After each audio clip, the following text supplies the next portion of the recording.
जो चंडीगढ़ में हुआ, चंडीगढ़ के मेयर चुनावों में हुआ, क्या लोकसभा चुनाव भी भारतीय जनता पार्टी ऐसे ही जीतेगी? बीजेपी को आज की तारीख में ईवीएम हैक करने की जरूरत नहीं है। जो चंडीगढ़ के मेयर चुनाव में हुआ वो लोकतंत्र के इतिहास का एक काला दिन माना जाएगा।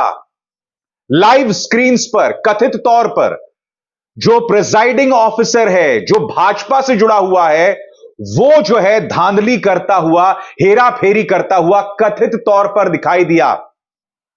भारतीय जनता पार्टी के खिलाफ आम आदमी पार्टी और कांग्रेस ने अपना साझा उम्मीदवार उतारा था और दोनों की जीत बहुत आसान थी दोस्तों।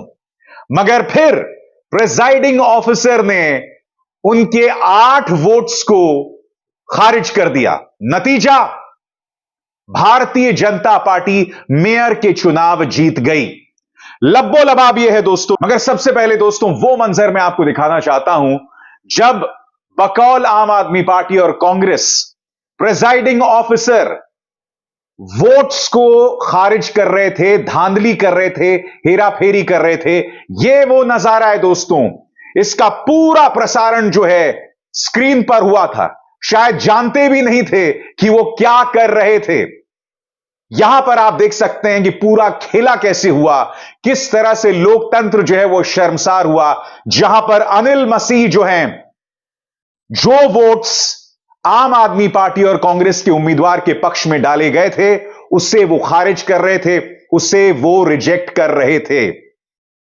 आज ये बहुत बड़ा मुद्दा बन गया है और जैसे ही ये खबर आती है दोस्तों, मीडिया में भी बवाल हो जाता है। देखिए उस मंजर को किस तरह से कैद किया गया था, देखते हैं कि हजे बीजेपी ਦਾ ਮੇਅਰ ਬਣ ਚੁੱਕਿਆ। बीजेपी ਦਾ ਮੇਅਰ ਦੀ ਅਨਾਉਂਸਮੈਂਟ ਕਰ ਦਿੱਤੀ ਗਈ ਹੈ। बीजेपी ਦਾ ਮੇਅਰ मनोज सोनकर ਨੂੰ बीजेपी ਦਾ ਮੇਅਰ ਬਣਾ ਦਿੱਤਾ ਗਿਆ।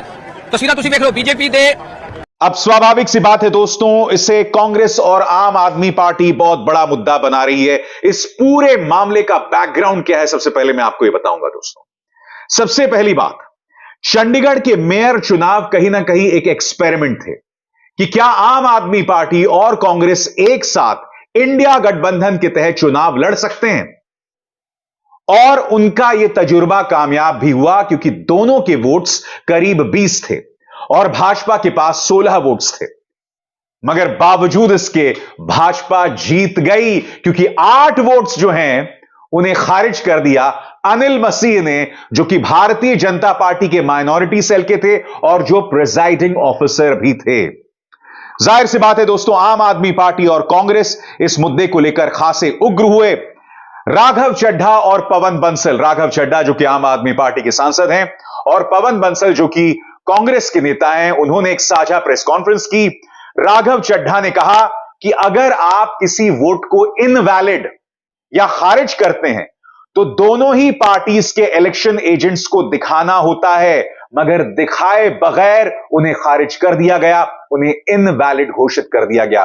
कड़े शब्दों का इस्तेमाल करते हुए राघव चड्ढा कहते हैं, ऐसा तो नॉर्थ कोरिया में होता है। सुनिए उन्होंने क्या कहा। जब भी किसी भी वोट को अवैध घोषित किया जाता है या इनवैलिड करार दिया जाता है तो उस वोट को दोनों पार्टियों के काउंटिंग एजेंट को दिखाया जाता है अवैध घोषित करने से पहले।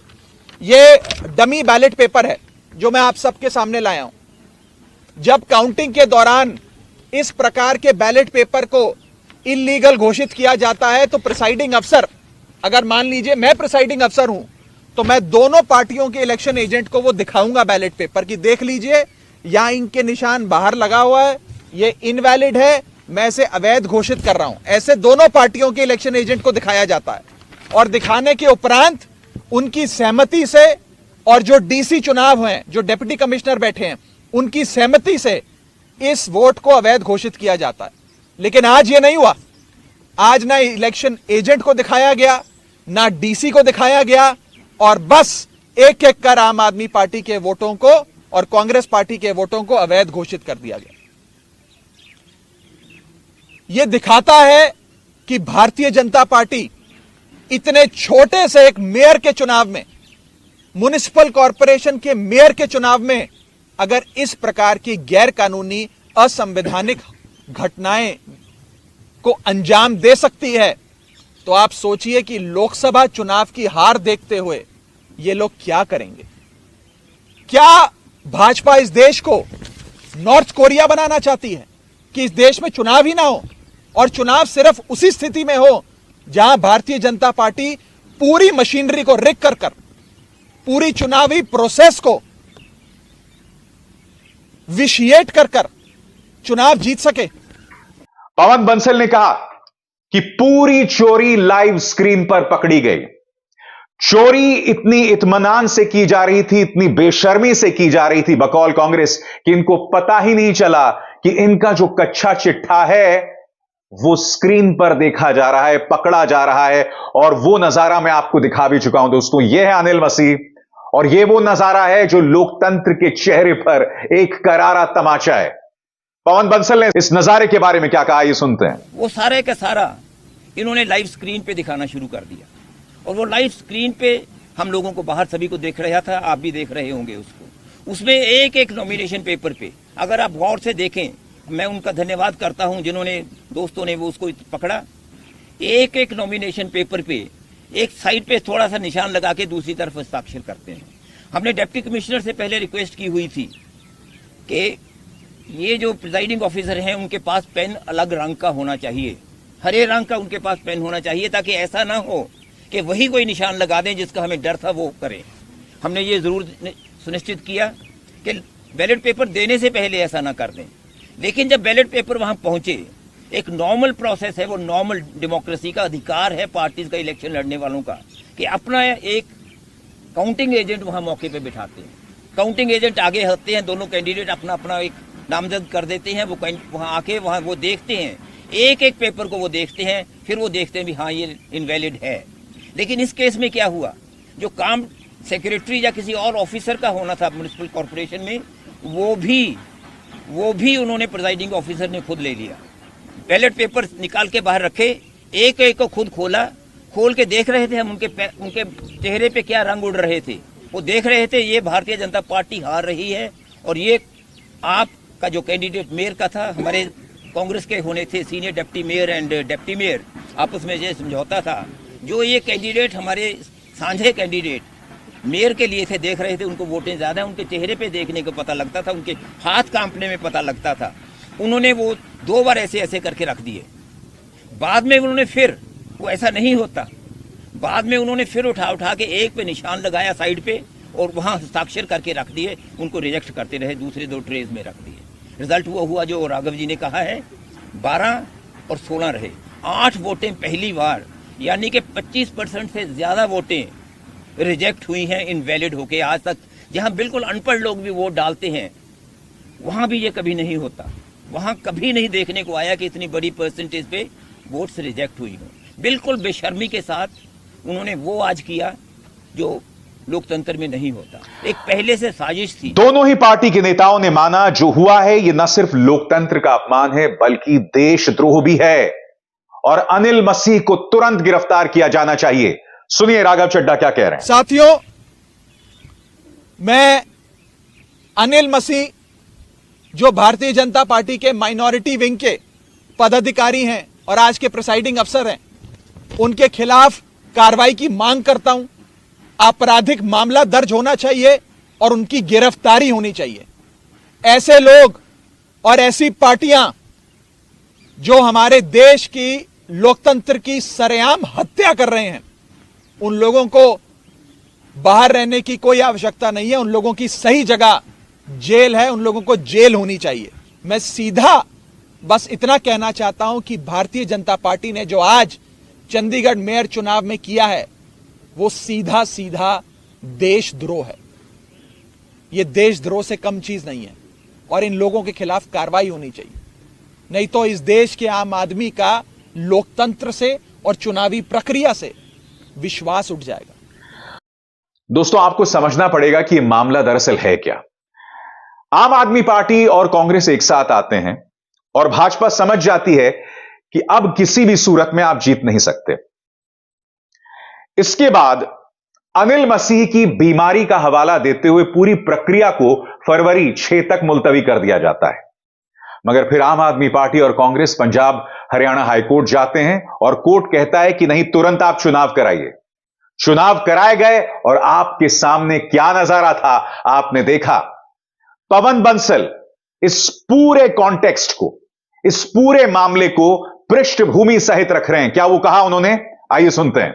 वहां दो बातों के बीच में बहुत बड़ी कॉन्ट्रडिक्शन थी। ये बातें जरूरी हैं ये बताने के लिए कि ये एक इंट्रीग, एक साजिश के तहत सब हो रहा था। उस वक्त उन्होंने तो अपनी स्टेटमेंट में प्रेस को कहा कि मैं काफ़ी समय से मेरी बैक पेन है, लेकिन डिप्टी कमिश्नर ने कहा कि मेरे पास समय नहीं था कोई और किसी काउंसलर को नॉमिनेट करने के लिए, जो मौके पे भी एकदम हो सकता है। अगर मीटिंग में सभी सदस्य इकट्ठे भी हो जाएं, अगर वहाँ प्रिजाइडिंग ऑफिसर नहीं पहुँचे, उनमें से एक को भी किसी को उठा के वहाँ बैठा दिया जाता है कि ये प्रिजाइड ओवर करेंगे, लेकिन उन्होंने ऐसा नहीं किया। जब अपने उन्होंने एक्शन में एक कमी देखी तो लॉ एंड ऑर्डर का सिचुएशन उन्होंने खड़ा कर दिया। लोग इनके पहुंचे हुए थे 16 तारीख को दफ्तर में हल्ला करने के लिए, लेकिन उसका फायदा उठाते हुए इन्होंने इलेक्शन 6 फरवरी के लिए डिक्लेयर कर दिए। बेबस होके हम लोगों को हाई कोर्ट में जाना पड़ा और हाई कोर्ट ने जो फटकार उनको दी आप वो सब जानते हैं, आपने सब देखा है। और उसके हाई कोर्ट के हिदायत पर ये आज हुआ कि आज इलेक्शन 30 तारीख को तय हुए। हाई कोर्ट ने ये ज़रूर कहा था कि जो काउंसलर्स हैं उनके साथ उनके समर्थक कोई ना आए, लेकिन हाई कोर्ट ने ये नहीं कहा था कि वहाँ मीडिया भी नहीं पहुँचे। इन्होंने ये पहली बार और चीज़ों के साथ साथ एक पहली बार ये किया कि मीडिया को भी वहाँ आने नहीं दिया, मीडिया बाहर रहे। और उन्होंने, जो मैं फिर कह रहा हूँ कि वो कल्पना भी नहीं हो सकती थी। हमें ख्याल आता था दिमाग में भी ऐसी क्या चीज़ है कि जब इनके तावड़े जी यहाँ आए वो कह रहे थे कि हम जीतेंगे, हर हालत में जीतेंगे, आप आश्वस्त रहिए कि हम जीतेंगे। अपने काउंसलर्स को कह रहे थे भी क्या ऐसी चीज़ है जिससे वो करेंगे। दोस्तों एक बात स्पष्ट हो जाती है, जो इस वक्त चंडीगढ़ के मेयर चुनाव में हुआ, ऐसा नहीं कि भारतीय जनता पार्टी के नेतृत्व वाली सरकार में यह पहली बार हुआ। याद कीजिएगा बिहार के जब चुनाव हुए थे उस वक्त भी बताया जा रहा है कि कम से कम 5 ऐसी सीटें थी, 5 से 7 ऐसी सीटें थी जहां पर अधिकारियों की मदद से चुनावी नतीजों को पलटा गया। कई मामलों में राजद के उम्मीदवार की जीत की घोषणा हो गई थी, मगर फिर वो घर जाते हैं और मामला पलट जाता है। इसलिए मैंने कार्यक्रम की शुरुआत में आपसे कहा था दोस्तों, ईवीएम हैक करने की जरूरत नहीं है जब आपके पास सिस्टम है, जब अधिकारी आपके सामने नतमस्तक हैं। और इसीलिए बहुत जरूरी हो जाता है कि चुनाव आयोग निष्पक्ष हो। सुनिए राघव चड्ढा लोकतंत्र की दुहाई देते हुए देश की जनता से क्या अपील कर रहे हैं, सुनते हैं। चंडीगढ़ चुनाव से जो आज असंवैधानिक गैर कानूनी काम भाजपा ने इस मेयर के चुनाव में किया, से एक सीख हम सबको अवश्य लेनी चाहिए कि आने वाले 2024 के लोकसभा चुनाव में आप किसी को हराने के लिए या किसी को जिताने के लिए वोट मत डालिएगा। आप इस बार लोकतंत्र की रक्षा करने के लिए, इस देश में डेमोक्रेसी को बचाने के लिए वोट डालिएगा। क्योंकि अगर इस बार इसी छल कपट से इंडिया गठबंधन को हराकर भाजपा फिर जीत जाती है तो शायद इस देश में चुनावी प्रक्रिया ही समाप्त हो जाए और भारत देश चीन या नॉर्थ कोरिया जैसी डेमोक्रेसी में तब्दील हो जाएगा। ये एक बड़ा खतरनाक आज संदेश इस चंडीगढ़ मेयर चुनाव से निकला है। मेरी देशवासियों से अपील है कि इस पे जरूर गौर फरमाइएगा और अपने वोट की ताकत से आने वाले 2024 के लोकसभा चुनाव में डेमोक्रेसी की रक्षा करने के लिए, लोकतंत्र को बचाने के लिए वोट डालिएगा। मैं फिर दोहरा दूं दोस्तों, कहने को ये सिर्फ चंडीगढ़ के मेयर चुनाव थे, मगर ये अपने आप में तजुर्बा था, ये अपने आप में एक केस था, एक केस स्टडी था। और ये केस स्टडी 2 जरियों से होता है। पहला, आम आदमी पार्टी और कांग्रेस का गठबंधन क्या यह कामयाब हो सकता है, और कहीं ना कहीं यहां पर अगर प्रक्रिया जो है निष्पक्ष होती और अगर आम आदमी पार्टी और कांग्रेस का उम्मीदवार जीत जाता तो स्वाभाविक सी बात है इसका रास्ता दिल्ली के लिए खुलता। क्योंकि आप जानते हैं दोस्तों, दिल्ली में 7 सीटें हैं और यहां पर बताया जा रहा है कि फॉर्मूला जो है कांग्रेस और आम आदमी पार्टी के बीच में यह हो रहा है कि आम आदमी पार्टी 4 सीटों पर चुनाव लड़ेगी और कांग्रेस 3 सीटों पर। अभी ये बातें फाइनलाइज नहीं हुआ है, पहली बात यह। दूसरी बात, लोकसभा चुनावों में जहां मुकाबला करीबी होगा, जहां पर भारतीय जनता पार्टी कमजोर हालत में होगी, क्या इसी टूल किट को अपनाया जाएगा? जो हमने चंडीगढ़ के मेयर चुनावों में देखे, या इससे पहले जो बिहार के विधानसभा चुनाव हुए वहां पर हमने देखा। यह अपने आप में लोकतंत्र के लिए शर्मिंदगी वाला दिन है जब कैमरे के सामने यह नजारा देश देख रहा था। मैं उम्मीद करता हूं कि सुप्रीम कोर्ट इस पर कार्रवाई करेगा, और इस नजरिए से मैं अपनी तरफ से 3 या 4 मशवरे देना चाहता हूं। सबसे पहली बात, अनिल मसीह पर त्वरित कार्रवाई की जानी चाहिए। उन्होंने 8 जो वोट थे उन्हें खारिज कर दिया। जवाबदेही तय की जानी चाहिए और उन पर कड़ी से कड़ी कार्रवाई की जानी चाहिए। दूसरी बात, यह बहुत जरूरी हो जाता है कि आम आदमी पार्टी और कांग्रेस तुरंत सुप्रीम कोर्ट के पास जाएं। कहने को यह चंडीगढ़ का मेयर चुनाव है, मगर इसका असर लोकसभा चुनावों पर भी पड़ सकता है।